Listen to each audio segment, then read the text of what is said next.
बिस्मिल्लाहिर्रहमानिर्रहीम। अस्सलाम वालेकुम स्टूडेंट्स। अच्छा, जैसे कि हमने रिसेंट लेक्चर में कॉस्ट फ्लो इन प्रोडक्शन में इंटीग्रेटेड सिस्टम में इंटीग्रेटेड कंबाइन एंट्रीज पढ़ ली थी, और उसके बाद हमने इंटरलॉकिंग सिस्टम में देखा कि head office separate account maintain करता है और जो फैक्ट्री है वो सेपरेट अकाउंट मेंटेन करती है। हेड ऑफिस जो किताबें मेंटेन करता है उसको जर्नल लेजर कहते हैं, और फैक्ट्री जो किताबें मेंटेन करता है उसको फैक्ट्री लेजर कहते हैं। डन? ये बात समझ लग गई? ठीक है। अब क्वेश्चन पढ़ते हैं। क्वेश्चन हमारे पास ये है अच्छा, एक बात याद रखिएगा, कॉस्ट फ्लो इन प्रोडक्शन का और जॉब ऑर्डर कॉस्टिंग का क्वेश्चन सिमिलर होता है, एक जैसा सवाल होता है, कोई इनमें डिफरेंस होता ही नहीं है। तो ये कॉस्ट फ्लो इन प्रोडक्शन को जॉब ऑर्डर कॉस्टिंग में ले जाओ, जॉब ऑर्डर कॉस्टिंग को कॉस्ट फ्लो इन प्रोडक्शन में ले जाओ, तो कोई खास टेंशन वाली बात नहीं है। इन दोनों में कोई खास फर्क नहीं है, बस थोड़ा बहुत फर्क है। कॉस्ट फ्लो इन प्रोडक्शन में हम दो मेथड पढ़ते हैं, इंटीग्रेटेड और इंटरलॉकिंग में, और जॉब ऑर्डर कॉस्टिंग में सिर्फ जनरल एंट्रीज होती हैं। ठीक है जी, और होती सारी इधर भी जनरल एंट्रीज हैं। चलें जी, क्वेश्चन नंबर 1 पढ़ते हैं, स्प्रिंग 11 क्वेश्चन 6। तो कॉस्ट फ्लो इन प्रोडक्शन का अभी तक का सिर्फ एक ही सवाल है। ठीक है, 16 नंबर का सवाल आया था, और किस अटेम्प्ट में है? स्प्रिंग 11 में। उसके बाद यहां से नहीं आया। ठीक है जी, जॉब ऑर्डर कॉस्टिंग से आया हुआ है, वो इंशाल्लाह इसके बाद फौरन सवाल कराऊंगा उसका। Sapphire limited fabricate part for auto manufacture and follow job order costing. Check करें क्या फॉलो कर रहे हैं, क्या फॉलो कर रहे हैं? Job order costing. यानी कि जॉब ऑर्डर कॉस्टिंग तो हमारा चैप्टर नंबर 7 है, और मैं तो कॉस्ट फ्लो इन प्रोडक्शन करवा रहा हूँ। ठीक है, अच्छा जी, और जॉब ऑर्डर कॉस्टिंग को फॉलो कर रहे हैं। ठीक है, अच्छा, जॉब ऑर्डर कॉस्टिंग का मतलब क्या है भाई? हमारे पास ना एक ऑर्डर आया, हमारे पास क्या आया? तो जॉब ऑर्डर कॉस्टिंग असल में है कि चैप्टर नंबर 7 के बारे में डिटेल बता रहा हूँ। जॉब ऑर्डर कॉस्टिंग है कि भाई मेरे पास एक ऑर्डर आया, भाई जैसे आप फर्नीचर का ऑर्डर दिया है, आपने कहा यार फर्नीचर में मुझे ये वाला फर्नीचर चाहिए, ये वाला फर्नीचर चाहिए, बताओ क्या रेट लगाओगे, और मुझे ये स्पेसिफिकेशन चाहिए, ये वाली पॉलिश चाहिए, ये वाली लकड़ी चाहिए, ये वाला डिजाइन चाहिए। तो आप क्या करोगे? यार बताओ कितने पैसे चार्ज करोगे, कोटेशन दो मुझे। तो वो क्या करेगा? अपने मटेरियल, अपनी लेबर, अपने एफर्ट, सारे खर्चे कैलकुलेट करेगा, और उसमें प्रॉफिट रख के आपको एक प्राइस ऑफर कर देगा, सर हम इतना चार्ज करेंगे आपसे। इसको कहते हैं जॉब ऑर्डर कॉस्टिंग। यानी कि हमें एक ऑर्डर आया, हम उस ऑर्डर को बनाने के लिए कैलकुलेट करेंगे कि मेरी कितनी कॉस्ट आ रही है उस ऑर्डर को पूरा करने के लिए। तो ऑर्डर को पूरा करने के लिए कॉस्ट कैलकुलेट कर ली, उस पर प्रॉफिट ऐड करके कस्टमर को सेल प्राइस बता दूंगा। ये जॉब ऑर्डर कॉस्टिंग है। सिंपल। डन? अच्छा, तो भाई fire limited fabricate parts for auto manufacture.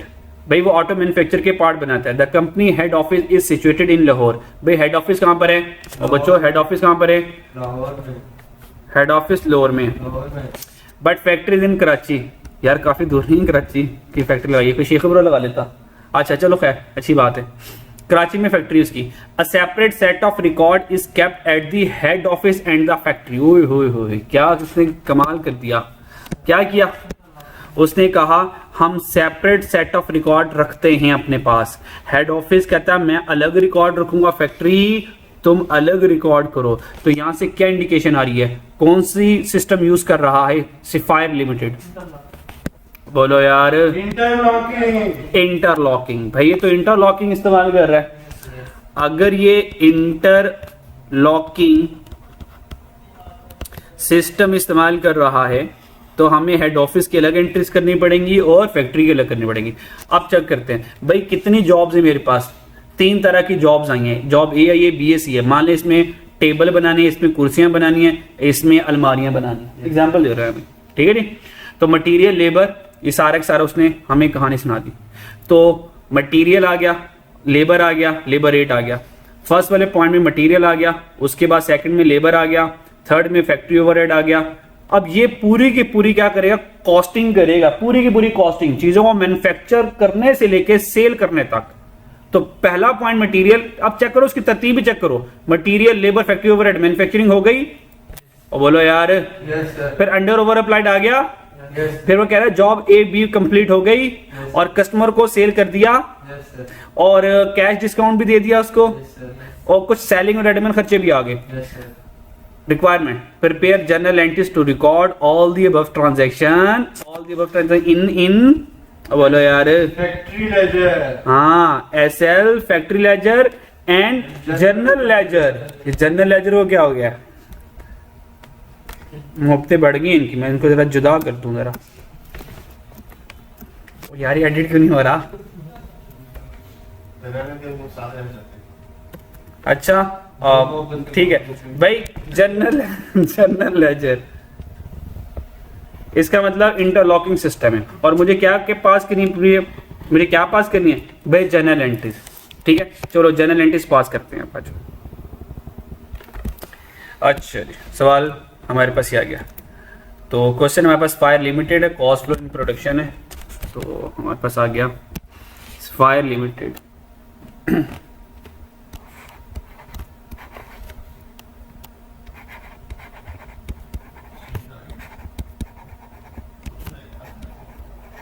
Ji ji, so question यहाँ से आता है और मजाक हो रहा है यहाँ पे। फायर लिमिटेड है, अगर ना आता तो मैं क्यों करवाता ये भाई। ये वो सवाल है, ये याद रखिए, वो सवाल है जो कि बच्चे पक्का सोच के जाते हैं कि नहीं आएगा, और यकीन करें बच्चा इसको फॉर गारंटी लेते हैं। ये आप ना याद करो, आपको ऑलरेडी चीज़ें याद है।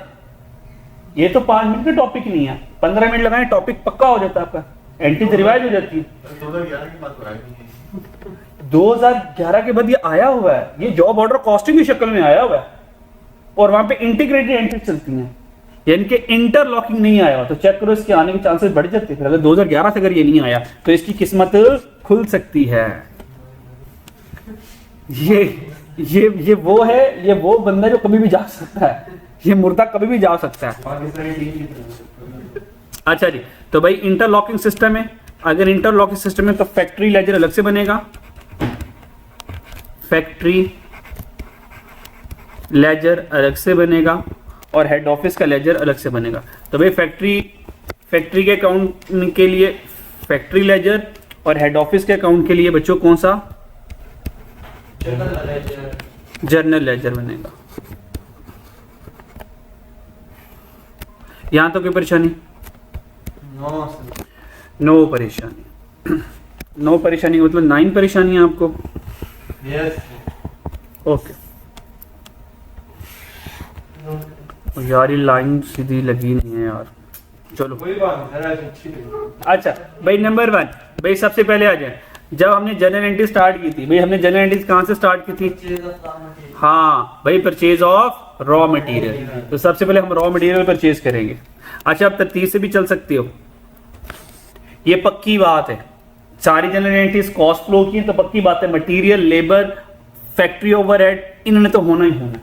तो बेशक तरतीब से लिख लो, कोई टेंशन नहीं है भाई। मुझे बताएं, मटेरियल के बगैर प्रोडक्शन हो सकती है, लेबर के बगैर, एफओएच के बगैर, तो भाई ये 3 एंट्री तो आनी ही आनी है। बेशक ये तरतीब से जिक्र करे या ना करे, लेकिन फिर भी क्वेश्चन में ज़ियारत कर लेते हैं क्वेश्चन की जरा। तो चेक करें भाई, material issue to production, material issue to production. तो हम कहेंगे वो भाई मटेरियल इशू तो नहीं, शुरू में जज्बात में आगे कर दिया, पहले खरीद तो ले। वो कह रहा हाँ अच्छा, वो कह रहा मटेरियल परचेज नीचे बता देता हूँ आपको, है ना। उसने हमने सियासत लगाई, उसने मटेरियल इशू पहले कर दिया। तो भाई पहले मैं क्या करूंगा, मटेरियल परचेज से करूंगा। भाई मटेरियल परचेज, भाई एक्स से कितने यूनिट खरीदे?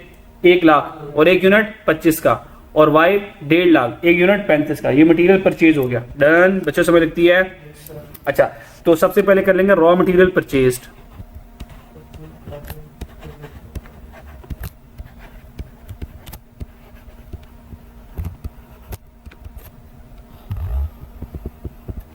रॉ मटेरियल परचेज पर आ जाए भाई। रॉ मटेरियल कौन सा खरीदा हमने? एक्स। तो रॉ मटेरियल एक्स खरीदा है, और एक रॉ मटेरियल वाई खरीदा है। एग्री करते हो भाई? एक्स कितने का खरीदा? X 1 lakh multiply by 25, 1 lakh multiply by 25, तो 1 लाख मल्टीप्लाई बाय 25। और वाई कितना का खरीदा है? इंटू 35 का, तो कितना आ गया? 25 लाख। और ये कितना आ गया?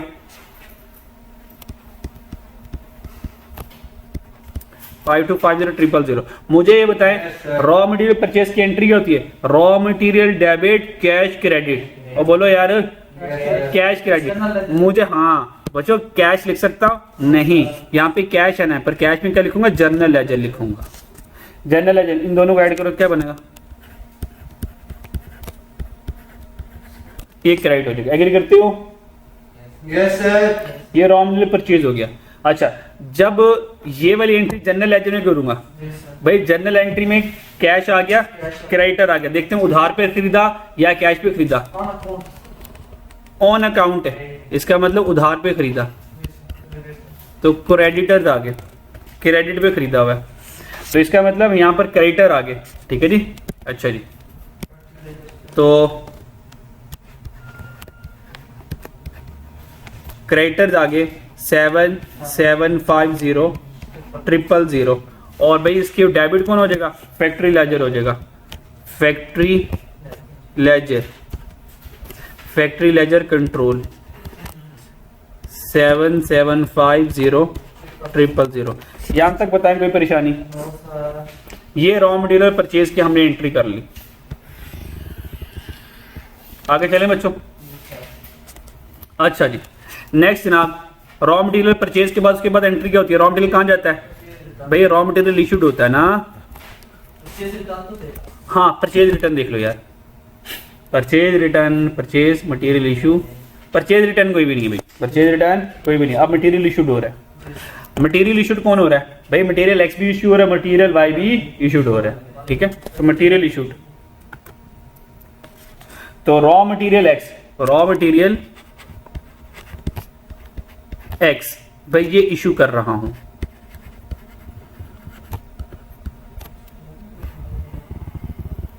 दो अलग अलग मटेरियल हैं तो दोनों को अलग अलग इशू करना है, इकट्ठा नहीं कर देना भाई, इकट्ठा नहीं कर देना। मटेरियल एक्स अपनी मर्जी से आया होगा, मटेरियल वाई अपनी मर्जी से आया होगा।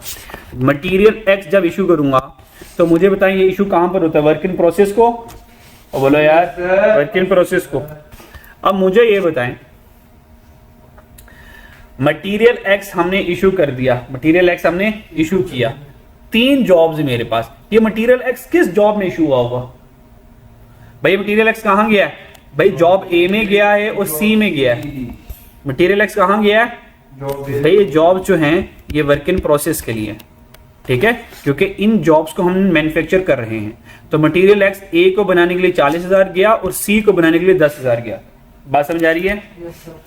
तो यहां पर क्या जाएगा, वर्क इन प्रोसेस ए और वर्क इन प्रोसेस सी। भाई सी में कितना मटेरियल गया, 10,000। ए में कितना गया, 40,000, 40,000 गया, ठीक है। और एक्स है कितने का था मेरे पास, 25 का, तो कितने रुपीस का गया, 40 मल्टीप्लाई बाय 25, 40 मल्टीप्लाई बाय 25 का गया 1 मिलियन। और सी कितने का गया, कितना यूनिट गया भाई, 10,000 गया, और सी का रेट क्या था, सॉरी एक्स का 25 ही चल रहा है, ये एक्स सी है 25 ही है, तो 10 मल्टीप्लाई 25 इधर भी आएगा, कितना आ गया, 2.5 लाख है। दोनों को ऐड करें तो 12.5 लाख आ गया। भाई रॉ मटेरियल चला गया तो रॉ मटेरियल को अल्लाह हाफिज कह दें, तो रॉ मटेरियल यहां से क्रेडिट हो जाएगा, कितना 1250000। तो हेड ऑफिस में कोई एंट्री आएगी, कोई भी एंट्री नहीं, तो रॉ मटेरियल इशू वहां पे नहीं आती। और ये एक्स इशू हो गया, अब किसको इशू करना है, वाई को इशू करना है। तो मुझे बताएं, अब सिर्फ इसमें ना टाइम लगता है, इसमें डिफिकल्टी नहीं है, ये थोड़ा लेंथी है बस, कि मुश्किल आ रही है इसमें। अच्छा, अब रॉ मटेरियल वाई ये इशू हुआ,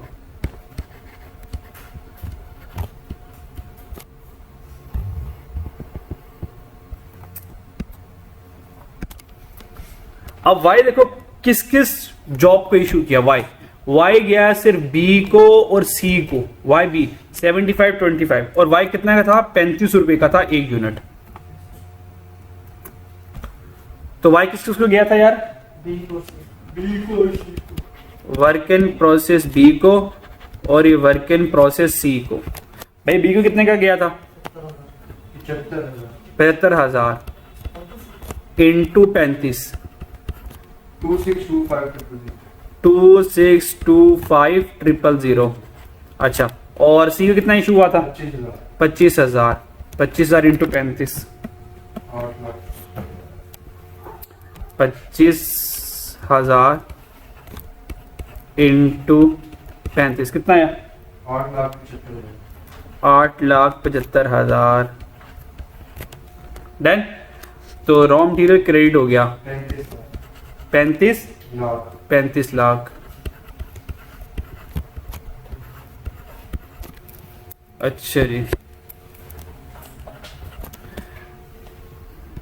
ये रॉ मटेरियल इशूड हो गया। भाई हेड ऑफिस में कोई एंट्री होगी? नहीं, मटेरियल इशू हेड ऑफिस में एंट्री नहीं होती। ये रॉ मटेरियल परचेज और इशू, आपको पता है रॉ मटेरियल की सिर्फ 2 ही एंट्री होती है, रॉ मटेरियल की तीसरी एंट्री नहीं होती। भाई आप किसकी बारी आ गई? लेबर की। भाई किसकी बारी आ गई? लेबर की। मटेरियल्स की एंट्री डन। अब ऐसे लिख भी सकते हो, भाई मटेरियल की एंट्री डन कर लिया हमने, ये मटेरियल। भाई अब किसकी एंट्री? मटेरियल के बाद कौन आता है? लेबर। अब लेबर की एंट्रीज आ गई। भाई लेबर की एंट्रीज 3 होती हैं। लेबर की एंट्री कितनी होती हैं? 3। Recording of labour, charging of labour, payment of labour. Labour की 3 एंट्रीज होती हैं। याद है आपको बच्चों? ओके, आ जाए जरा। तो सबसे पहले हम लेबर की एंट्री कर लेते हैं, recording of labour. Recording of labour. अच्छा, रिकॉर्डिंग ऑफ लेबर मैं बोल रहा हूं, खैर गलत बोल रहा हूं मैं, ये क्या हुआ? हाँ भाई, लेबर को रिकॉर्ड नहीं करना, लेबर की तनख्वाह को रिकॉर्ड करना है। तो रिकॉर्डिंग ऑफ वेजेस होगा या रिकॉर्डिंग ऑफ पेरोल होगा। आपको कौन सा अच्छा वर्ड लगता है? पेरोल। अकाउंटिंग की दुनिया में पेरोल यूज होता है। तो रिकॉर्डिंग ऑफ पेरोल, सबसे पहले पेरोल को रिकॉर्ड करना है। अब जरा हम क्वेश्चन पढ़ते हैं, पेरोल है कितनी है, लेबर को पैसे कितने मिलने हैं। भाई देखो, डायरेक्ट लेबर आवर ए के लिए 6,000 घंटे, बी को 9,000 घंटे और सी जॉब पर 15,000 घंटे ये लेबर के लगने हैं। एक घंटे कितने पैसे मिलने हैं? 70, 60, 65।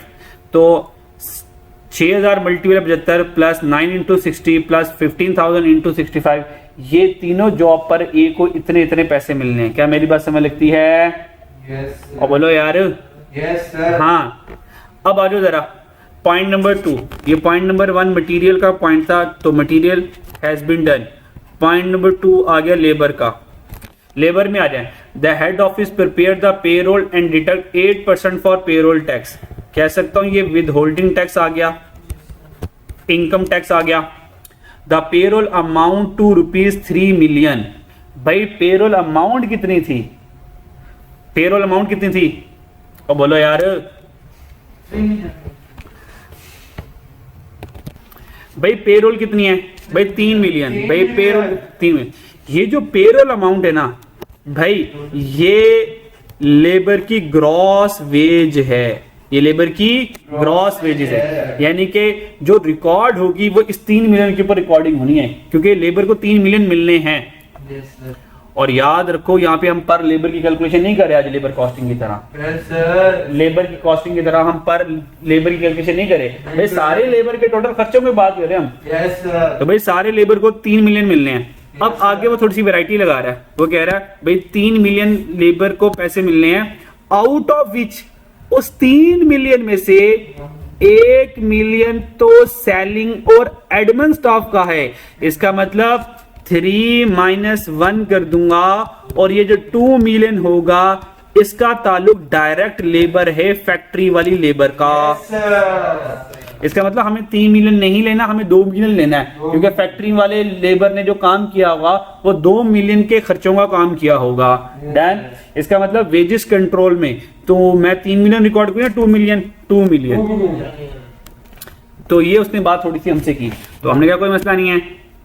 अच्छा, तो वेजेस कंट्रोल अकाउंट में, वेजेस कंट्रोल अकाउंट में तो मैंने क्या करना है? 3 - 1, 3 - 1 2 मिलियन रिकॉर्ड करना। क्या रिकॉर्ड करना है?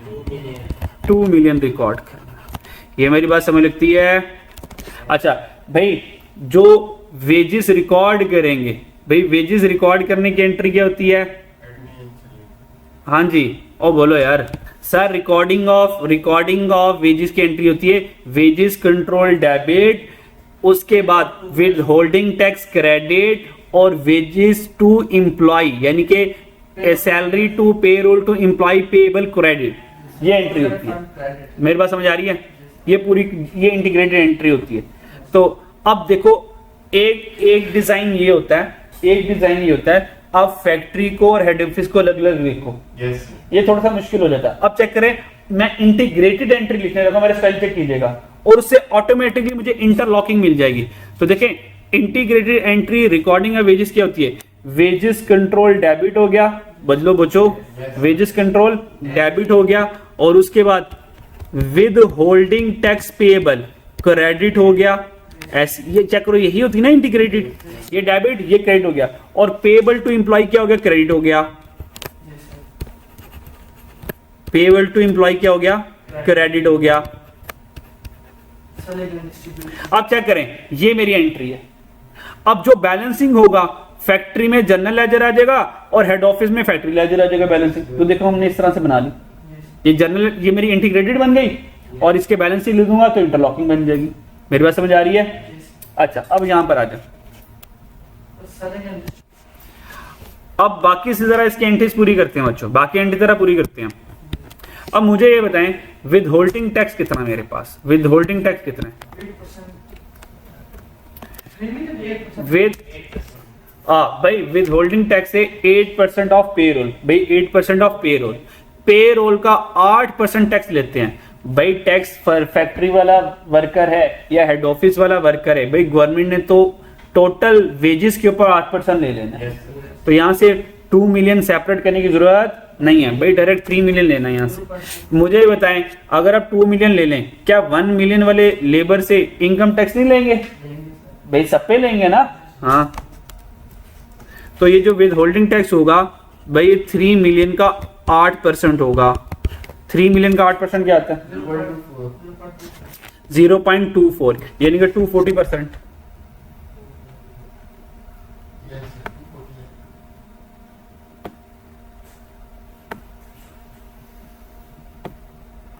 $240 आ गया हमारे पास, ठीक है। चलेंगे, विद होल्डिंग टैक्स हमारे पास आ गया 240 लाख आ गया। डन। अच्छा, ये 240 लाख आ गया हमारे पास।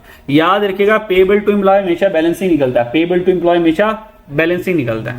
डन। अच्छा, ये जो क्या हुआ? सही है, सही है। ये जो 3 मिलियन था, ये ग्रॉस वेजेस थी, इसमें से ये 1 मिलियन वाला कौन था?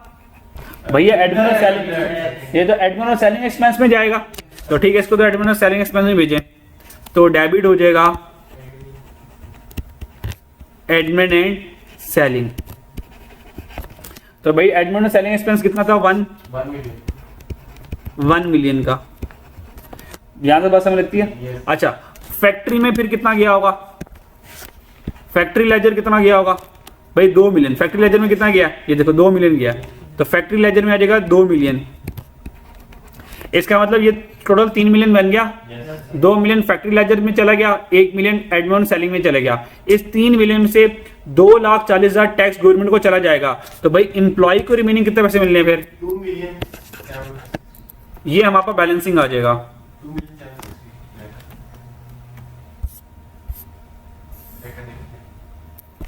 अच्छा जी, तो हमारे पास जो एम्प्लॉय को, ये जो एम्प्लॉय को अमाउंट आएगी, ये बैलेंसिंग फिगर आएगी। भाई कितनी बैलेंसिंग आती है?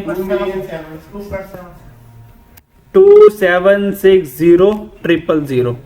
ये एम्प्लॉय को इतने पैसे चले जाएंगे। यहां तो कोई परेशानी? कोई परेशानी। तो मुझे बताएं कि फैक्ट्री लेबर को कितने पैसे मिले? 2 मिलियन। तो भाई क्रेडिट किसको करूंगा फिर मैं? जीएल। ये जीएल, ये देखो 2 मिलियन इधर आएगा, जीएल। तो जब जीएल में देखा तो क्या जीएल में फैक्ट्री का रेफरेंस आ रहा है? देखो जीएल में फैक्ट्री का रेफरेंस आ रहा है। डन हो गया। ये हमारे पास रिकॉर्डिंग ऑफ पेरोल हो गई। यहां तो कोई परेशानी? अच्छा, ये रिकॉर्डिंग ऑफ पेरोल हो गई। तो सारी इक्वल ही है, वो कोई मसला नहीं है, वो कोई टेंशन नहीं है। ये दो डेबिट क्रेडिट 2 लाख 2 लाख बराबर हो रहा है, 2 मिलियन 2 मिलियन बराबर हो रहा है। इधर चेक करो 3 मिलियन 3 मिलियन बराबर हो रहा है। तो कोई ये यहाँ पे दोनों साइडें बराबर करना मकसद नहीं है, वरना तो आप यहाँ कहोगे सर ये दोनों साइडें बराबर, इधर तो कुछ भी नहीं आ रहा। सही है, तो दोनों साइडें बराबर नहीं करना होता है, अकाउंटिंग में डेबिट क्रेडिट बराबर करना होता है बस। हर डेबिट के अगेंस्ट कुछ ना कुछ क्रेडिट हो। भाई रिकॉर्डिंग ऑफ पेरोल हो गया, अब रिकॉर्डिंग के बाद क्या करेंगे, चार्जिंग ऑफ पेरोल।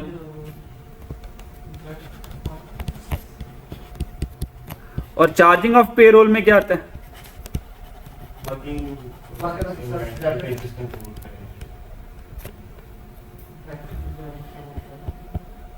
भाई चार्जिंग ऑफ पेरोल में देखना होता है कि भाई ये जो पैसे मिलने हैं 2 मिलियन, ये जो 2 मिलियन है, इस 2 मिलियन में कौन कौन ताबेदार है, यानी कि इनमें से डायरेक्ट लेबर कौन है और इसमें से इनडायरेक्ट लेबर कौन है।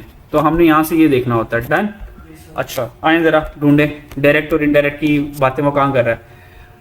अच्छा जी, डायरेक्ट और इनडायरेक्ट की बातें कहाँ कर रहा है वो।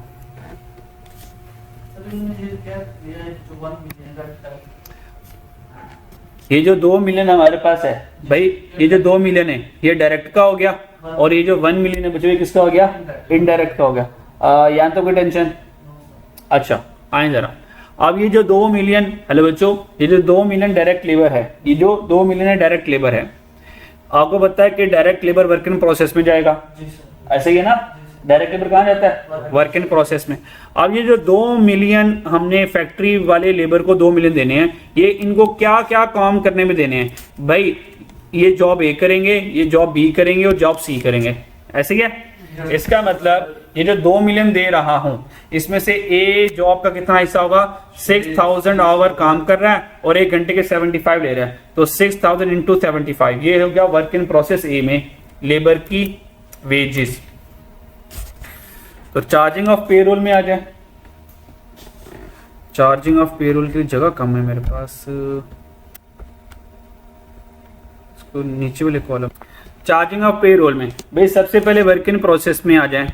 वर्क इन प्रोसेस ए, भाई वर्क इन प्रोसेस में लेबर ने कितने घंटे काम किया, 6000 मल्टीप्लाई बाय 75, 1 घंटे के 75 रुपीज लिए हैं और 6 घंटे जॉब ए में उसने गुजारे, तो 6000 इंटू 75,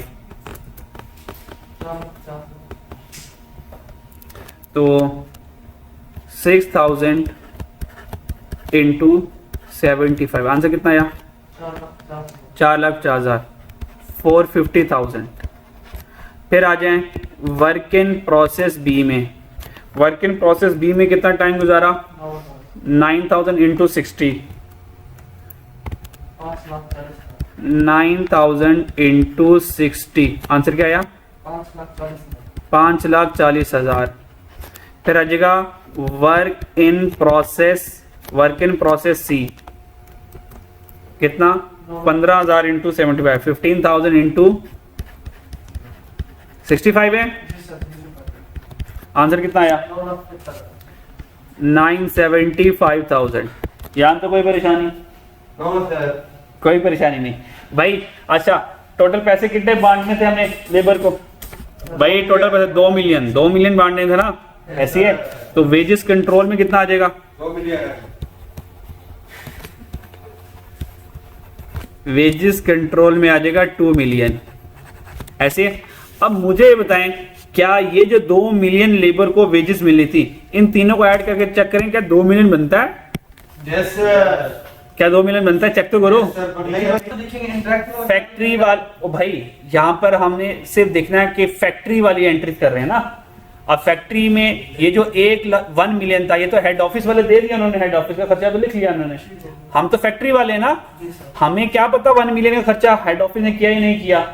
हमने तो अपने लेबर को 2 मिलियन देने हैं, और वो 2 मिलियन कहाँ कहाँ लगे हैं, वो बच्चों 2 मिलियन कहाँ लगे हैं। इसका मतलब मुझे इस सवाल में, हेलो बच्चों, इस सवाल में किधर गया, डायरेक्ट लेबर आवर बताएं। इस सवाल में डायरेक्ट लेबर की क्या परसेंटेज है, इनडायरेक्ट लेबर की क्या परसेंटेज है, मुझे नहीं पता, नहीं पता मुझे। तो मैं बाइफरकेट नहीं कर सकता डायरेक्ट को कितने पैसे गए, इनडायरेक्ट को कितने पैसे गए, लेकिन मुझे यह पता चल गया यार 6000 घंटे इंटू 75, 9,060, 15,000 इंटू 65, ये डायरेक्ट लेबर आवर ने काम किया हुआ है। अब चेक करें डायरेक्ट लेबर आवर को कितने पैसे मिले। ये जो है यहां से यहां तक ये डायरेक्ट लेबर है मेरी। 19 लाख 65,000। कितने मिले? 19 लाख 65,000। 19,65,000। अब 19,65,000 और ये 2 मिलियन है। ओ भाई बाकी पैसा किधर गया? ओ बोलो बाकी पैसा किधर गया? भाई बाकी पैसा बैलेंसिंग होगा, इसका मतलब वो इनडायरेक्ट लेबर होगी, वो इनडायरेक्ट लेबर होगी, क्योंकि डायरेक्ट लेबर वाले ने तो 19,65,000 ले लिए और हमने तो 20 लाख रुपए दिए हैं। इसका मतलब फिर बाकी पैसा इनडायरेक्ट लेबर का होगा। हाँ भाई वो जाएगा FOH में। कितना पैसा गया? 35,000। 35,000 गया। और ये आ गया FOH कंट्रोल वाला, ये इनडायरेक्ट आ गया, ये इनडायरेक्ट आ गया। आज उसने क्या की, परसेंटेज नहीं दी, लेकिन हमने बैलेंसिंग कैलकुलेट कर लिया क्योंकि 2 मिलियन लेबर का खर्चा हुआ है ना। अच्छा अब मुझे बताएं वर्क इन प्रोसेस का, FOH कंट्रोल का, वेजेस कंट्रोल का फैक्ट्री से कोई ताल्लुक है? भाई कोई ताल्लुक नहीं है, नो ताल्लुक। ये था हमारे पास चार्जिंग ऑफ पेरोल। भाई अब क्या हुआ? अब पेमेंट की बारी आ गई। आज तो आप लोगों के बहुत ज्यादा कंसेप्ट आ रहे हैं जल्दी जल्दी से। क्या कह रहा है ये? भाई नहीं में भी बोलना अलाउड नहीं है। अच्छा जी भाई तीसरी वाली एंट्री कौन सी आ गई? Payment of payroll.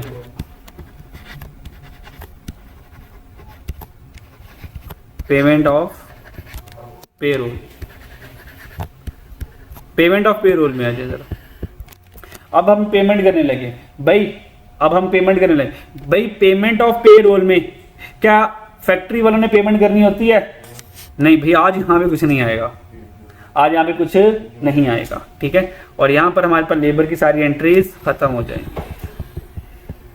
पेमेंट कौन करेगा फिर? हेड ऑफिस करेगा ना। अच्छा अब हमने वेजेस रिकॉर्ड कितनी की थी? 3 मिलियन की, 3 मिलियन की हमने 3 मिलियन की वेजेस रिकॉर्ड की थी। तो भाई हेड ऑफिस अपने कैश से या बैंक से कितने पैसे देगा? 3 मिलियन देगा। मेरी बात समझ आ रही है? उस 3 मिलियन में पेएबल कौन कौन था? 240 की एक पेमेंट करेगा और 2760 की पेमेंट करेगा। ये था हमारे पास रिकॉर्डिंग ऑफ पेरोल। और जब ये पे हो जाएगा 240 और 2760 ये पेएबल था, जब ये पे हो जाएगा तो पेमेंट ऑफ पेरोल आ जाएगा। ठीक है जी, बात समझ आ गई? तो अच्छा जी, तो यहां पर आ जाए। तो सबसे पहले हमने विद होल्डिंग टैक्स पे किया होगा, कितना था? 240,000। और पेएबल टू एम्प्लॉय कितने पैसे पे किए हमने? पेएबल टू एम्प्लॉय 2760,000 और यहां पर आ गया 240,000। डन बच्चों? इसका मतलब बिजनेस के बैंक अकाउंट से कितने पैसे चले गए? बैंक लिखने कैश लिखने? बैंक कितना? 3 मिलियन। यहां तो कोई परेशानी? बैंक लिख ले, कैश लिखने कोई टेंशन नहीं है। यहां तक कोई परेशानी? अच्छा जी, तो ये हमने यहां पे लिख लिया। आफ्टर चार्जिंग, अच्छा वो क्या कह रहे हैं? After charging direct labour cost to each job. देखें उसने नीचे बता भी दिया जो हमने किया कि जितनी भी मेरे पास direct labour 2 million direct labour का एक्सपेंस था, हमने क्या किया? वर्क इन प्रोसेस को चार्ज किया। अगर क्वेश्चन साइलेंट है तो ऑब्वियस बात है लेबर जो यूज हुई होगी इन जॉब पे यूज होगी। उसने हमें इंडिकेट भी कर दिया, बता भी दिया। After charging direct labour cost to each job, कहता है हर एक जॉब को डायरेक्ट लेबर कॉस्ट चार्ज कर दो और बैलेंस अमाउंट उसमें से कुछ बच जाएगा, वो पेरोल अकाउंट यानी कि फैक्ट्री जनरल फैक्ट्री ओवरहेड होगा। जैसे कि हमें कैसे पता चला यहां से एफओएच निकलेगा? उसने बता भी दिया। उसने कहा इस वेजेस 2 मिलियन को हर एक जॉब पर लगा दो और जो बैलेंस बचेगा वो एफओएच कंट्रोल को चार्ज कर देना। ठीक है, ये जो हमने काम किया ये ऑलरेडी लास्ट लाइन में उसने लिख दिया हुआ है। Yes. ठीक है, तो भाई लेबर की एंट्री डन। अब बारी आ गई एफओएच की, लाइन लगा दी तो लेबर की एंट्री डन होगी। अब बारी आ गई एफओएच की। भाई एफओएच की कितनी एंट्रीज होती हैं बोलो, किस किस की? अप्लाइड एफओएच, एक्चुअल एफओएच और फिर अंडर या ओवरहेड। मेरी बात समझ आ रही है? अच्छा, तो सबसे पहले अप्लाइड एफओएच की कैलकुलेशन कर लेते हैं। अप्लाइड एफओएच हम ऐसे करते हैं ना, पहले अप्लाइड उसका मुकाबला एक्चुअल के साथ, फिर वो अंडर ओवर निकालते हैं, तो बस ऐसे करेंगे भी हम। अप्लाइड एफओएच आ जाए, आपको पता है applied FOH work in process में जा रहा होता है। आइए जरा अप्लाइड एफओएच में क्या कहानी सुनाते हैं हमें। Factory overhead was applied to the job. कहता है अप्लाइड फैक्ट्री ओवरहेड कितने हैं? On the basis of direct labour hour, और 1 घंटे के 25 रुपए ले रहा है, 1 घंटे के 25 रुपए ले रहा है। तो हम चेक कर लेंगे कि हर एक जॉब पर कितने घंटे गुजारे। ए पर 6 घंटे गुजारे, बी पर 9,000 और सी पर 15,000। अच्छा जी, तो सबसे पहले हमारे पास आ जाएगा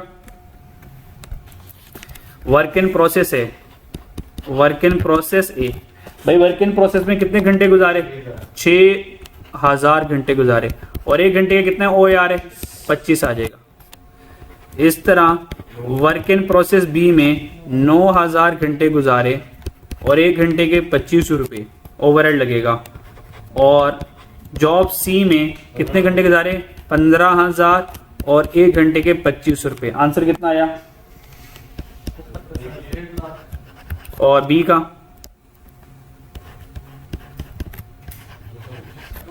और सी का? 375,000। अप्लाइड एफओएच कहाँ पे पड़ा होता है? एफओएच कंट्रोल में। तो वर्क इन प्रोसेस डेबिट होता है और एंट्री क्या होती है? FOH control, FOH control credit. तीनों का ऐड करें, आंसर क्या बनता है?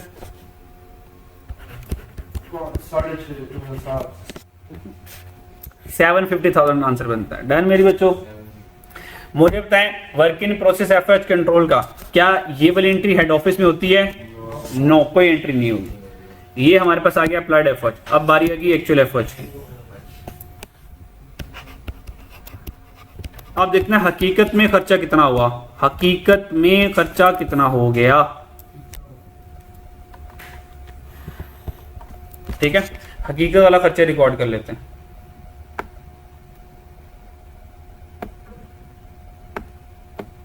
अच्छा जी,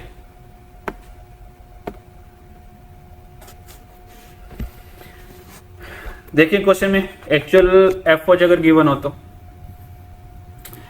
एक्चुअल पॉइंट नंबर 4 पे, ये पॉइंट नंबर 3 अप्लाइड एफओएच आ गया, और ये एक्चुअल फैक्ट्री ओवरहेड आ गया। Actual factory overhead, yes, actual factory overhead भाई कितना आ गया? 7 लाख आ गया। कितना आ गया? 7 लाख आ गया। मेरी बात समझ आ रही है? कहता है ये एक्चुअल फैक्ट्री का जो खर्चा हुआ 7 लाख हुआ, including depreciation on machinery amounting to ₹4 lakh. कहता है इसमें 4 लाख की मशीन की डेप्रिसिएशन शामिल है। All payment were made by head office. कहती सारी की सारी जो पेमेंट है वो किसने की है? हेड ऑफिस ने की है। तो मुझे बताएं ये जो एक्चुअल फैक्ट्री ओवरहेड है ये मेरे पास 7 लाख रुपए का है, और इसमें 4 लाख की तो मशीन की डेप्रिसिएशन इसके अंदर शामिल है। तो क्या कोई फर्क पड़ेगा 7 लाख की सेहत के ऊपर? नहीं फर्क पड़ेगा, क्योंकि मशीन की डेप्रिसिएशन भी तो एफओएच होता है, वो भी तो अच्छी बात है इसमें शामिल है, तो हम शामिल है तो कुछ नहीं करेंगे। अगर वो कहता कि मशीन की डेप्रिसिएशन शामिल इसमें नहीं है तो 7 + 4 11 लेकर जाता है एफओएच में। यस, ठीक है, तो एक्चुअल एफओएच कितना हुआ? 7 लाख का हुआ। यस। तो एक्चुअल एफओएच में फॉर्मूला क्या होता, एंट्रीज क्या होती है? एफओएच कंट्रोल डेबिट कितने का? 7 लाख का, और उसकी पेमेंट किसने करनी थी? हेड ऑफिस ने करनी थी। बोलो यार, यस सर। हेड ऑफिस की करनी थी। तो अब हेड ऑफिस जब पेमेंट करेगा तो तब ये वाली बात मेरे काम आएगी। कब? जब मैं जर्नल लेजर में जाऊंगा। ठीक है, अच्छा, तो भाई हेड ऑफिस ने जो पेमेंट की 7 लाख की पेमेंट की, तो कैश कितना गया? 7 लाख का कैश चला गया होगा भाई? नहीं, 3 लाख का कैश गया, 4 लाख मशीन की डेप्रिसिएशन गई। ये एंट्री करूंगा। तो ये जो 7 लाख गया, तो हेड ऑफिस ने कैश कितना दिया इसके बदले में? 3 लाख। कैश दिया 3 लाख का, और 4 लाख की क्या गई इसकी मशीन की? अक्यूमुलेटेड एप्रिसिएशन, क्रेडिट नेचर की होती है, काउंटर एसेट। डन बच्चों? अच्छा, और अब डेबिट कौन होगा? फैक्ट्री लेजर हो जाएगा। तो फैक्ट्री लेजर डेबिट हो गया, कितने से? 7 लाख से। तो फैक्ट्री लेजर 7 लाख से डेबिट हो गया, और एफएच कंट्रोल, और यहां से क्रेडिट कौन होगा? जर्नल लेजर, कितने से? 7 लाख से। यहां तो कोई मसला? ये हमारे पास हो गया एक्चुअल वाला। भाई अप्लाइड और एक्चुअल दोनों आगे, अप्लाइड और एक्चुअल दोनों आगे।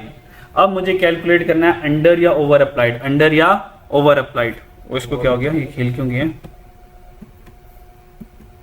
अच्छा जी, अंडर या ओवर अप्लाइड में आ जाए मेरे पास।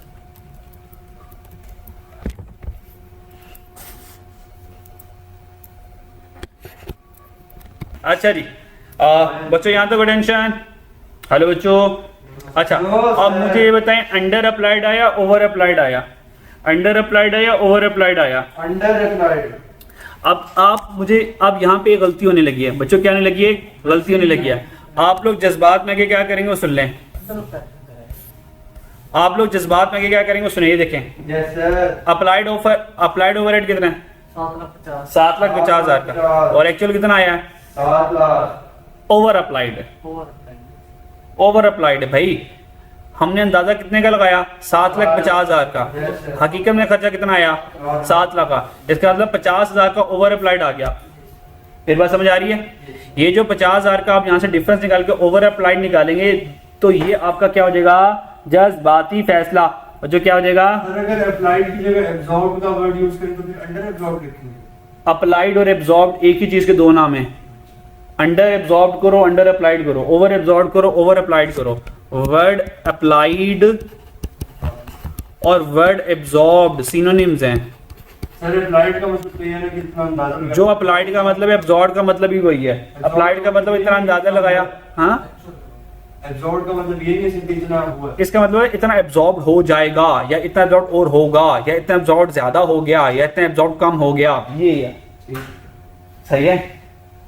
तो अपने तर्जुमे नहीं लिखने, अप्लाइड कर लो या ऑब्जॉर्ब कर लो, तो दोनों बातें सही हैं। ठीक है, अच्छा जी। तो भाई कितने का अंडर ओवर अप्लाइड आया बच्चों? हाँ सर, यहां से आपने बोला है ना, जब भी अंडर और ओवर अप्लाइड। अब इसकी बारी, इसके बाद किसकी बारी में लगी है? अंडर या ओवर अप्लाइड की। अंडर या ओवर अप्लाइड। तो भाई 50,000 का ओवर अप्लाइड आ रहा है ना, तो ओवर अप्लाइड आ गया। अब मुझे बताएं ओवर अप्लाइड आया कितना? ओवर अप्लाइड का मुकाबला करवाते हैं। अप्लाइड कितना आ गया? 7,50,000। एक्चुअल कितना आया? 7 लाख। एक्चुअल 7 लाख नहीं आया, चेक कीजिएगा। एक्चुअल 7 लाख नहीं है। वाई वाई वाई भाई, एक्चुअल आपके सर 7 लाख क्यों साथ नहीं है भाई? नहीं, ऊपर आए, ऊपर यही तो हमारे पास एक एफएच पड़ा हुआ है एक्चुअल। इसको कौन कंसीडर करेगा? बात समझ आ रही है? इसको भी तो कंसीडर करना है ना। और बोलो बच्चों, और ये भी तो हमारा एफएच का खर्चा है, एक्चुअल खर्चा इनडायरेक्ट के ऊपर ये भी तो हुआ है। इसका मतलब 35,000 ये भी तो ऐड करना है। हाँ, तो भाई एक्चुअल एफएच जब अंडर ओवर कैलकुलेट करोगे तो देख लेना वो किसी और खर्चे को तो एफएच में तो नहीं लेकर गया हुआ। तो लेबर वाली एंट्री को जरा ज़ियारत कर लेना। तो 7 लाख नहीं, 35,000 भी आएगा। तो यानी कि एक्चुअल खर्चा जो हुआ वो 7,35,000 का हुआ। अब बताएं अंडर एब्जॉर्ब्ड आया, ओवर एब्जॉर्ब्ड आया? हाँ, अब ओवर एब्जॉर्ब्ड आया बाय 15,000, वरना तो आप 50,000 लिख के आ जाते। डन, ये बात थी यहाँ से। तो भाई अगर ओवर एब्जॉर्ब्ड हो गया, प्लीज बच्चों, अगर ओवर एब्जॉर्ब्ड हो गया, कैसे तो मैंने कॉस्ट बढ़ा दी। जब कॉस्ट बढ़ा दी तो कॉस्ट को कम करना पड़ेगा। तो एंट्री क्या करूंगा?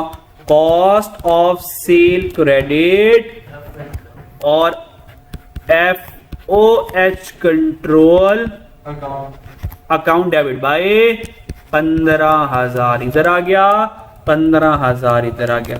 और बैलेंसिंग फैक्ट्री में, और भाई क्रेडिट में कौन आ जाएगा? जर्नल लेजर 15,000 का, और इसके डेबिट पे कौन आ जाएगा? फैक्ट्री लेजर 15,000 का। फैक्ट्री लेजर क्या हो गया? अच्छा जी, तो फैक्ट्री लेजर आ जाएगा 15,000 का। डन हो गया। तो यहां से हमारे पास अंडर ओवर अप्लाइड की एफर्ट की सारी एंट्री होगी। अब कॉस्ट ऑफ सेल तक पहुंच के under applied over applied calculate कर लिया, मटेरियल लेबर एफर्ट हो गया। अब क्या करना है भाई? फिनिश गुड की बारी है। अब चीजें बन चुकी होंगी, चीजें बन गई ना, मटेरियल भी लग गया, लेबर भी लग गया, एफर्ट भी लग गया, अब चीजें बन चुकी हैं। अब चीजें बन चुकी हैं। अब चेक करते हैं चीजें कौन कौन बनी, कौन कौन सी चीजें बन गई। आए जरा भाई, कह रहा है पॉइंट नंबर 5, अंडर ओवर और अंडर अप्लाइड फैक्ट्री ओवरहेड और close to cost of goods sold. हमने कहा तुम ये ना भी कहते तो हमने उसी को क्लोज करना था, ठीक है। अच्छा, पॉइंट नंबर 6 पढ़ते हैं। Job a and b work completed during the month. भाई ए भी कंप्लीट होगी और बी भी कंप्लीट होगी। मेरी बात समझ आ रही है? ए भी कंप्लीट होगी, बी भी कंप्लीट होगी। अब यहां से ये करते हैं, ए और बी अगर कंप्लीट होगी तो ए और बी के कंप्लीट होने में टोटल कॉस्ट कितनी लगी? भाई कॉस्ट में कौन कौन होता है? मटेरियल लेबर, बोलो यार, एफएच, मटेरियल लेबर और एफएच। अच्छा, अब जरा आए, ए और बी कंप्लीट हो गई तो हम लिख लेंगे जॉब कंप्लीटेड, जॉब कंप्लीटेड। भाई कौन कौन कंप्लीट हुआ? ए एंड बी, ए और बी कंप्लीट हो गया। जब जॉब कंप्लीट होती है तो एंट्री क्या करते हैं? वर्क इन प्रोसेस से चले जाते हैं, वर्क इन प्रोसेस चले जाते हैं फिनिश गुड के अकाउंट में। क्या ख्याल है? तो इसका मतलब वो कंप्लीट हो गए, फिनिश हो गए, तो एंट्री क्या करूंगा? Finish good. हाँ,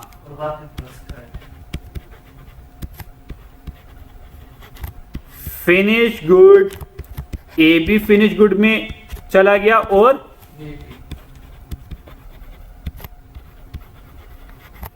बी भी फिनिश गुड में चला गया। यहां तो कोई टेंशन। और ये कहां से गए होंगे बच्चों?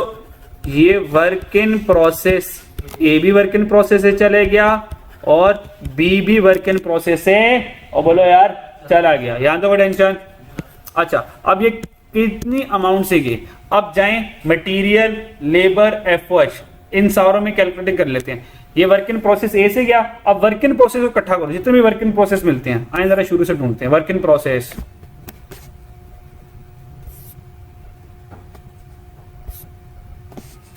जहां पे वर्क इन प्रोसेस है मुझे बता दिएगा। भाई वर्क इन प्रोसेस आ गया कितने का? 1 मिलियन। 1000 कर लो, 1000 कर लो बस।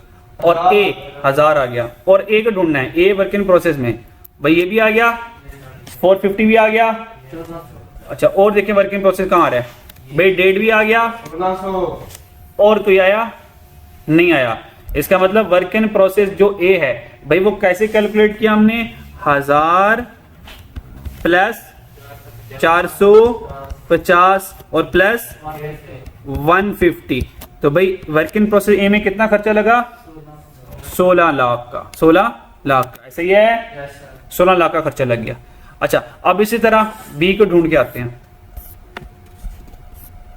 बी, भाई यहां पे बी है नहीं है? भाई बी एक आ गया, 2625 आ गया, 2625 आ गया, और 540 आ गया, और 225 आ गया। ये भी 3 ही है, तो ठीक है, ये भी लिख लें। आप लिखवाओ कौन कौन था? 2625 था, और कौन था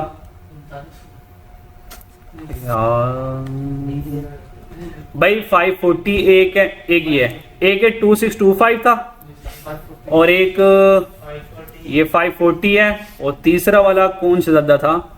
225।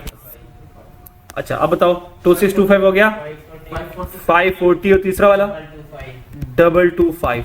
हाँ जी, अब बताओ पहले वाले का आंसर 16 लाख था, ये 16 लाख आ गया, और दूसरे वाले का निकलेगा 3390 000। डन बच्चों, तो ऊपर भी यही आएगा 16 लाख और 3390 और 000। यहाँ तो कोई टेंशन भाई, इसकी एंट्री हेड ऑफिस में होगी भाई, कोई एंट्री नहीं होगी। तो फिनिश गुड अकाउंट और वर्क इन प्रोसेस अकाउंट, तो ये फैक्ट्री की है, ये तो फैक्ट्री के कंपनी है, ठीक है। अच्छा भाई, जॉब कंप्लीट हो गई। अब देखते हैं उसने इसके बाद क्या किया। Job a b work complete during the month, भाई हमने कंप्लीट कर लिया। अब आगे कह रहा है कंप्लीट हो गया, हमने कहा हो गया। फिर कह रहा है जॉब ए को बेच दिया, job A was sold, job A को सेल कर दिया, तो ये तो डेटर डेबिट सेल क्रेडिट बन गया। क्या ख्याल है, और बोलो बच्चों। और उधार पे बेचा। The customer however agree to settle transaction 2% cash discount, तो कस्टमर को 2% कैश डिस्काउंट भी मुझे देना पड़ेगा, कस्टमर को 2% कैश डिस्काउंट भी मुझे देना पड़ेगा। और होता कैश डिस्काउंट रिकॉर्ड होता है, इसकी अकाउंटिंग एंट्री होती है। क्या ख्याल है, ठीक है। ट्रेड डिस्काउंट की नहीं होती, ट्रेड डिस्काउंट की होती, कैश डिस्काउंट इज योर, और बोलो यार डिस्काउंट अलाउड, और डिस्काउंट अलाउड, डिस्काउंट अलाउड की एंट्री होती है। डन बच्चों, चलो जी भाई, जॉब ए को पहले बेचते हैं। आए जरा, जॉब ए को बेचते हैं, इसका मतलब किसकी बारी आ गई, सोल्ड की। जॉब ए कंप्लीट हो गई, अब गुड सोल्ड। चलो जी भाई, गुड्स बेचते हैं। नाउ गुड सोल्ड, बेच दी, गुड सोल्ड। भाई बेचना किसको है हमने, कस्टमर को, और बेची कौन सी गुड्स है, फिनिश गुड है। भाई फिनिश गुड ए को बेचा, बच्चे फिनिश गुड ए को बेचा। बच्चों यहाँ तो कोई टेंशन।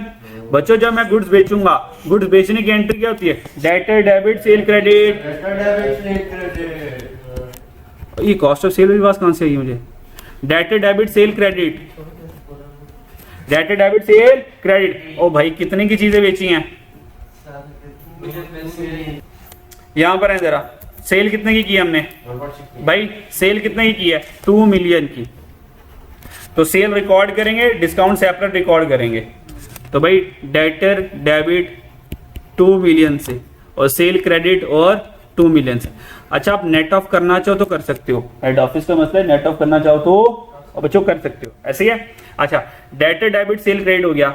भाई ये जो हमने सेल की है, भाई ये कौन सी किस कॉस्ट वाली गुड सेल की है, ये जो सेल की है मैंने, फिनिश गुड ए की है ना, ये सेल तो कर ली बच्चे, कौन सी कॉस्ट वाली सेल की हमने, साल ये 16 लाख वाली सेल की है हमने। ये 16 लाख वाला इधर आएगा, ये 16 लाख इधर आएगा, 16 लाख, ठीक है। इसका मतलब जब सेल हुई तो कॉस्ट ऑफ सेल डेबिट हो गया, बच्चों बोलो यार, कॉस्ट ऑफ सेल डेबिट हो गया और फिनिश गुड क्रेडिट हुई, ऐसे ही है। इसका मतलब एंट्री ये हुई होगी, एंट्री हो गई। ये जो बच्चे हमने जो सेल की है, हमने ये भी तो ना किस कॉस्ट वाली सेल की, जैसे कि यहाँ पर आ गए जनरल एंट्रीज में आए जरा, यहाँ पर आए जरा, सर वो मेंशन कर तो दिया कि फिनिश गुड ए सेल, और यहाँ पर है। अच्छा, जब हम ये गुड सोल्ड करते हैं, जब हम गुड सोल्ड करते हैं तो डेटर डेबिट सेल क्रेडिट करते हैं, और फिर देखें फिर कॉस्ट ऑफ सेल डेबिट और फिनिश गुड इन्वेंट्री क्रेडिट भी तो करते हैं कि भाई किस इन्वेंट्री को बेच रहे हैं, ये भी तो बताना। सेल तो रिकॉर्ड कर रहे हो, पर किसको, कौन सी सेल रिकॉर्ड कर रहे हो, किस प्रोडक्ट के अगेंस्ट, किस जॉब के अगेंस्ट आप वो सेल रिकॉर्ड कर रहे हो, तो हम उसको बताएंगे कि फिनिश गुड ए। ये फिनिश गुड ए को डेबिट किया था, और फिनिश गुड ए को क्या कर देंगे, क्रेडिट कर देंगे। तो भाई फिनिश गुड ए क्रेडिट हो गई 16 लाख से, और डेबिट कौन हुआ होगा, बोलो, कॉस्ट ऑफ सेल। तो एंट्री कुछ ये हुई होगी, एंट्री कुछ ये हुई होगी, कॉस्ट ऑफ सेल डेबिट और फैक्ट्री में finish good a credit by 16 lakh. ये 16 लाख किधर आ जाएगा, ये 16 लाख किधर आ जाएगा। डन। अच्छा जी, अब डेटर डेबिट सेल क्रेडिट, भाई इसकी एंट्री तो यहां पे नहीं होगी, लेकिन cost of sale debit credit कौन होगा? Factory ledger by 16 lakh. और फैक्ट्री में हमने फिनिश गुड तो क्रेडिट कर लिया, भाई डेबिट कौन होगा? जनरल लेजर 16 लाख तुम होगे। ये हमने cost of good sold record कर दी, भाई सेल रिकॉर्ड कर दी और इसकी कॉस्ट रिकॉर्ड कर ली। अब जो उसने डिस्काउंट लिया था भाई इसको डिस्काउंट अलाउड कर देंगे हम।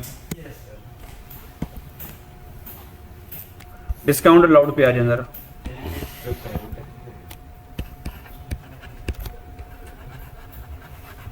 डिस्काउंट अलाउड नेट करना चाहो तो कर सकते हो, ज्यादा कोई टेंशन नहीं है भाई। डिस्काउंट अलाउड हो जाओ भाई। डेटर कितने थे हमारे? जब मैं डिस्काउंट अलाउड दूंगा भाई, डिस्काउंट अलाउड की एंट्री क्या होती है? नन्ही मुनि से लिख लेते हैं, डिस्काउंट अलाउड डेबिट, बोलो बच्चों, डेटर क्रेडिट, भाई ये एंट्री होती है। कर लिख लेते हैं। तो डिस्काउंट अलाउड डेबिट और डेटर क्रेडिट। भाई डेटर कितने मेरे? दो भाई, यहाँ पे भाई 2 मिलियन वाले डेटर है मेरे, 2 मिलियन के डेटर है। तो डेटर तुम आगे 2 मिलियन के, 2 मिलियन के डेटर है ना भाई। डेटर तो 2 मिलियन के ही है ना अभी भाई। डेटर 2 मिलियन के थे, मतलब डेटर इससे डाउन हुआ। सुन तो ले, वही कर रहा हूँ। डेटर 2 मिलियन के थे और बच्चों, और डेटर कितने दे थे? 2 मिलियन के। 2 मिलियन। अगर डेटर 2 मिलियन के, ये आपको एंट्री तब बता रहा हूं जब आपने डिस्काउंट अलाउड, अगर आपने डिस्काउंट अलाउड और डेटर वाली अगर कंबाइन एंट्री करना चाहते हैं तो भाई कंबाइन एंट्री भी कर सकते हैं। अलग अलग करनी, अगर अलग अलग करनी है तो फिर आप 2 लाख के ऊपर डायरेक्ट कितना डिस्काउंट दिया यार हमने? 2% दिया है तो कितना आ जाएगा? 40,000 डिस्काउंट डाल, खत्म कहानी। फिर ये 2 लाख ना लिखो अगर आपने कंबाइन नहीं खेलना तो। पसंद नहीं आए कंबाइन खेलना, कोई मसला नहीं है भाई। डेटर कितने थे? 2 मिलियन और डिस्काउंट कितना दिया? 4%, 2%। तो इसका मतलब डेटर 40,000 से क्या हो जाएंगे? कम हो जाएंगे। और डिस्काउंट अलाउड कितना का दे दिया? 40,000 का दे दिया। यहाँ तो कोई टेंशन नहीं। अगर मैं कंबाइन एंट्री करता तो डेटर कर देता 2 मिलियन से और सेल रिकॉर्ड करता 2 मिलियन में से 40,000 माइनस करके, और ये 40 का डिस्काउंट अलाउड एक्सपेंस रिकॉर्ड कर लेता। अच्छा जी, यहाँ तो कोई परेशानी? वो कह रहे हैं कि the customer however agree to settle the transaction. Customer agree हो गया कि भाई मैं ट्रांजेक्शन सेटल करता हूं और भाई 2% कैश डिस्काउंट मिल गया, 2% कैश डिस्काउंट मिल गया। ठीक है। अच्छा, अब आप लोग अगर कंबाइन एंट्री कर ले तो जिंदगी आसान थी, नहीं तो आप लोगों ने खुद ही पंगा लिया मेरे साथ। तो भाई यहाँ पे कुछ नहीं आएगा। तो भाई ये तो डिस्काउंट अलाउड सेटल कर लिया, तो भाई जब उसने डिस्काउंट अलाउ कर लिया तो भाई पैसे भी तो दिए होंगे, पैसे भी तो दिए होंगे। तो भाई कैश कितना दिया उसने? अब कैश आया ना बिजनेस के पास। हाँ, तो अब पहले जो मैं एंट्री कर रहा था उससे कैश बैलेंस ही निकल आना था। हाँ नहीं सर, तो ठीक है सर, अभी तो हम सेल कर रहे हैं ना सर। ये हमने 2 मिलियन की सेल की, 2 मिलियन की सेल की। जी जी जी जी, हाँ हाँ, तो सर वो उसने इंग्लिश ये लिखी है, the customer however agree to settle transaction का मतलब क्या? भाई मैं पैसे दे दूंगा, 2% कैश डिस्काउंट दे दो, यही तो मतलब। सर अभी तो सर ये करने आ रहा है ना, अभी sir transaction on the date of transaction है सर, वो अपने on the date of sale. अच्छा, मुझे ये बताओ, कस्टमर 2% कैश डिस्काउंट लेके ये कहेगा बाकी उधार करूंगा, तो बच्चों ये बात नोट कर लें, ये जो सेंटेंस लिखा हुआ है असल में यहाँ पे लिखना चाहिए था कि पेमेंट लिख देता, कैश पेड लिख देता, पर उसने लिखा agree to settle the transaction. भाई कैश डिस्काउंट देने का मतलब ही यही है कि भाई वो पेमेंट कर रहा है, वो पेमेंट कर रहा है, उसने कैश पे कर दिया है। ये बात यहाँ पे अंडरलाइन हुई है, छुपी हुई है, ये मतलब है इसका। ठीक है भाई, उधार पे 2 मिलियन था ना, तो भाई उधार पे 2 मिलियन था, भाई वो पेमेंट करेगा तो कैश डिस्काउंट 2% उसको दूंगा ना। मतलब 2% डिस्काउंट लेने के बाद भी वो कहेगा अच्छा अल्लाह हाफिज़, बाकी पैसे बाद में दूंगा। हमने कहा वापस कर फिर डिस्काउंट अलाउड। Yes sir. तो अब मुझे बता काउंटर एंट्री कर दूं या सेपरेट एंट्री कर दूं डिस्काउंट अलाउड की और कैश की अलग से? काउंटर एंट्री करते हैं। अब बड़े अब बच्चे आप कह रहे हैं सर काउंटर एंट्री पर आ जाए। मुझे बताएं अब ये जो डिस्काउंट अलाउड है भाई, ये डिस्काउंट अलाउड इसका मतलब पेमेंट होने जा रही है बच्चों। क्या होने जा रही है? पेमेंट होने जा रही है। जब पेमेंट होगी तो बच्चों बिजनेस के पास कैश डेबिट हो जाएगा। भाई डेटर बिजनेस ने कितने के क्रिएट किए हुए थे? 2 मिलियन के। 2 मिलियन के उसने डेटर क्रिएट किए हुए थे। तो 2 मिलियन जब वो पेमेंट करेगा तो 2 मिलियन से डेटर क्या करेगा? गिर जाएगा। कम कर देगा। वो जो 2 मिलियन से डेटर कम किए उसमें से 40,000 तो डिस्काउंट दे दिया। तो कैश कितना डेटर से रिसीव किया? 1,19,60,000। ये बैलेंसिंग अमाउंट आई है। अब बात समझ आई? क्या हुआ? आखिरी एंट्री भी रहती है हमारी। गेम ऑन है। बस अभी खत्म होने लगा यार। बस 1,960,000 ये हमारे पास क्या आ गया? बैलेंसिंग आ गया। यहां तक डन? बस बस बस खत्म। लास्ट एंट्री उसने इंग्लिश में कह दी हमसे बात, आखिरी बात ज्यादा कह दी भाई। सेलिंग और एडमिन एक्सपेंस हुआ है 5 लाख का। तो सिंपल ये एक्सपेंस हो गया। ऐसे ही है एक्सपेंस डेबिट कैश या बैंक जो भी आपने करना चाहे तो कर लो। तो ये हमारे पास सेलिंग एंड एडमिन एक्सपेंस आ गया। Selling and admin expense. तो भाई अब हमारे पास सेलिंग एंड एडमिन एक्सपेंस आ जाएगा। तो selling and admin expense debit और बैंक क्रेडिट भाई कितने से? 5 लाख से। 5 लाख से। ठीक है। तो बच्चों ये हमारे पास सारी की सारी देखो we have done all the journal entries. भाई सारी जर्नल एंट्रीज हमने कर ली। ठीक है। इसमें कोई परेशानी है तो मुझे बता दें। डन। तो ये हमारे पास कॉस्ट फ्लो इन प्रोडक्शन था। ठीक है बच्चों, इसको अच्छे से तैयार कर लीजिएगा। नेक्स्ट आपको 2 सवाल करवा दूंगा जॉब एंड ऑर्डर कॉस्टिंग का, फिर इंशाल्लाह ताला हमारा कोर्स कंप्लीट हो जाएगा। डन। अपना बहुत ख्याल रखिएगा, इसको अच्छे से समझ लीजिएगा। कोई परेशानी हो तो मुझसे पूछ लीजिएगा। ठीक हो गया बच्चों? एरो सही कर लें जरा, हम एरो यहाँ पे जा रही है। चलें जी, अल्लाह हाफिज।